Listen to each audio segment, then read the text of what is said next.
নমস্কার, আমরা দেখছি মন্ডল ড্রাগন ফ্রুট। দেখুন কিভাবে টেক্সচার রেডি হচ্ছে, গ্রোথ দেখুন গাছে।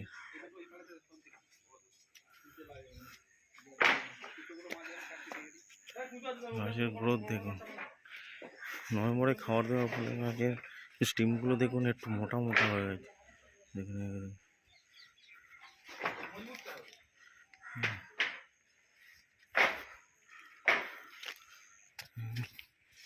এগুলো ধনিয়া পাতা আছে, চাষ করা হয়েছে, মাঝে মাঝে নিয়ে যাওয়া হয় ধনিয়া পাতা।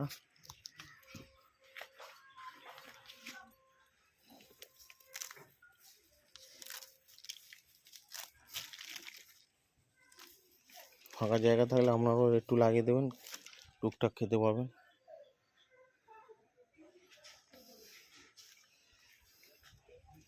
এটা স্ট্রাকচার রেডি হচ্ছে, দেখুন এই স্ট্রাকচারটা রেডি হচ্ছে।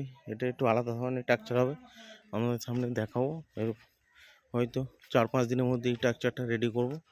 এই স্ট্রাকচারটা একটু আলাদা ধরনের হবে। এটা যেমন তার দেওয়া আছে, ওটা তার দেওয়া থাকবে না, ওটা পাইপ থাকবে।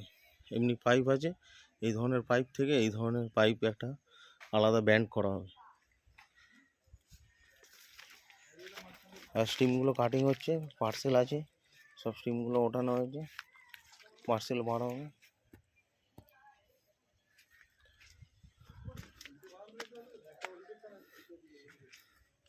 মহারাষ্ট্রের জামু রেড, এই গাছটা হচ্ছে মহারাষ্ট্রের জামু রেড। দেখুন মহারাষ্ট্রের জামু রেড কি পরিমাণে অসংখ্য কুশি বানাচ্ছে। আমার কাঠপিঁমড়ে, এখানে প্রচুর কাঠপিঁমড়ে আছে। কাঠপিঁমড়ে আপনারা জানেন, যারা বাঙালি তারা জানবেন কাঠপিঁমড়ে কী জিনিস, কামড়ানো কী যে ব্যথা করে কাঠপিঁমড়ে। এই কাঠপিঁমড়ের সঙ্গে আমাকে প্রতিনিয়ত লড়াই করতে হয়। কাঠপিঁমড়ে এমন, এই দেখুন এমন কামড়েছে, ভোঁতা করে দিয়েছে মুখটা।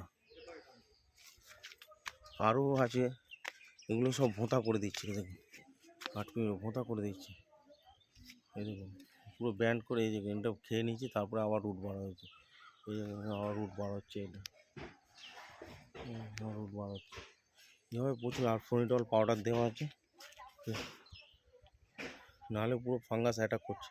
পুরো খেয়ে নিচ্ছে ডগাগুলো খেয়ে নিলেই 15 থেকে 20 দিন পুরো আপনার গাছ আর বাড়বে না, পুরো স্টপ হয়ে যাবে।